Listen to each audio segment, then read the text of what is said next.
Good morning everybody. কি বন্ধুরা, সামনের ছবিটি দেখে কেমন চেনা চেনা লাগছে না? হ্যাঁ, ঠিকই ধরেছেন।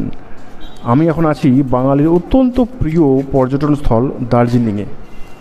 দার্জিলিংয়ের ছবি তো আপনারা কম বেশি সবাই দেখেছেন, ছবি এবং ভিডিও সবাই কম বেশি দেখেছেন, কিন্তু এখন আমি আপনাদের দেখাবো ভোরের দার্জিলিং। ঠিক এখন বাজে ভোর 5টা, আর আমি এখন আছি দার্জিলিং মেলে। চলুন তাহলে বন্ধুরা, আজ আমি আপনাদের দেখাই ভোরের দার্জিলিং মেল। সামনে দেখতেই পাচ্ছেন দোকানপাট সব বন্ধ। অবশ্যই এখন ভোর 5টা বাজে, তাই দোকানপাট কেউ খুলবে না। তো আমি এখন দেখতে এসেছি যে দার্জিলিং যে মেল সেটা ভোরে কেমন লাগে, কুয়াশাচ্ছন্ন দার্জিলিং মেল ভোরে কেমন লাগে। এই দেখুন সামনে যে হোটেলগুলো, বিখ্যাত হোটেল সব এখন বন্ধ, যেহেতু এখন ভোরবেলা।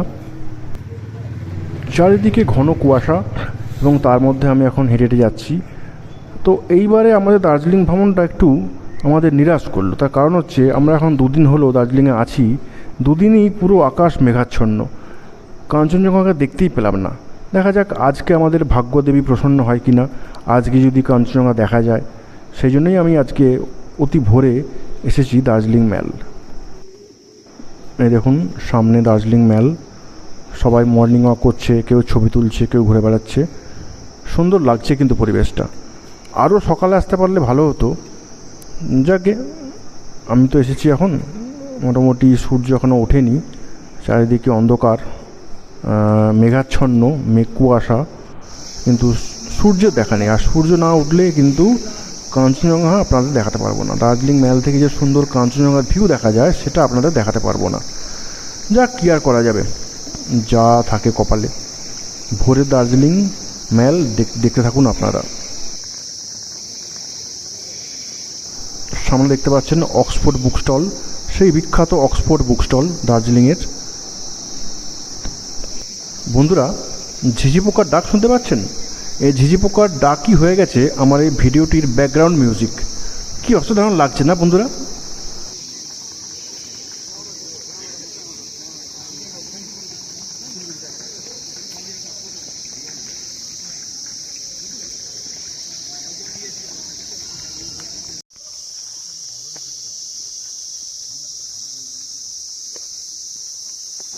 আমি এখন হেঁটে যাচ্ছি দার্জিলিং মেলের পিছন দিকে যে রাস্তাটা আছে, রাউন্ড দিয়ে ঘুরে আবার দার্জিলিং মেলে ফিরে আসছে, সেইখান দিয়ে আমি হেঁটে যাচ্ছি। প্রচুর লোকজন ওইখানে মর্নিং ওয়াক করে, আমিও তাই মর্নিং ওয়াক করতে করতে যাচ্ছি ওই দিকে।